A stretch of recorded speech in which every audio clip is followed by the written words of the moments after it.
Get ready, start. As you, Mr. President, have said in your address, there can be no economic progress in conditions of instability, uncertainty, and insecurity. Any attempt at bringing about a greater measure of economic equality will receive a setback in any such environment and in all situations in which law and order break down. It is the poorer sections of the society who suffer most than the affluent section. But I would like to draw your attention to one thing. Stability cannot be and should not be equated with the perpetuation of the status quo.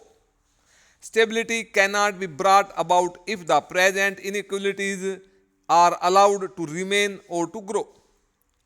And unless we take note of the aspirations of the people and engineer change peacefully, we shall be overtaken by events and by far greater violence than you have seen today. Today, there is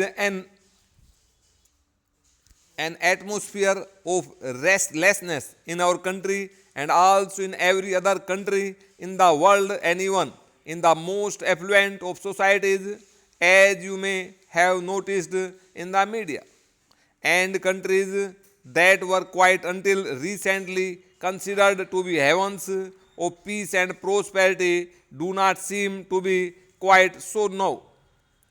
A new generation is coming up into prominence in all the countries whose attitudes and beliefs differ from those of the older generation.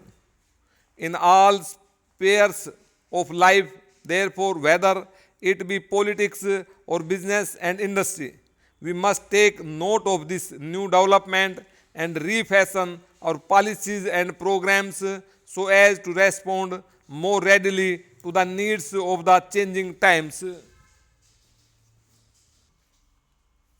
Your speech, Mr. President, clubs together the concentration of economic power and politics power and considers both to be undesirable. Now there are adequate safeguards in our political setup against the concentration of political power. Our federal system, with its allocation of powers as between the center and the states, is by itself a corrective against any trend towards the concentration of political power.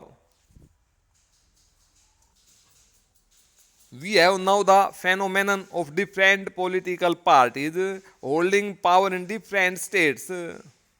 And in the national sphere, also, we have a powerful opposition subjecting every move of the government to the closest and most critical scrutiny. But businessmen should ask themselves frankly whether there are similar correctives against abuses flowing from the concentration of economic power. What action has been taken in our country to build up active organizations of shareholders, consumers, and small businessmen? In the absence of organizations of this nature exercising a countervailing influence against the concentration of economic power, government had to step in, whether it is the nationalization of banks or the monopolies legislation which is now on the anvil.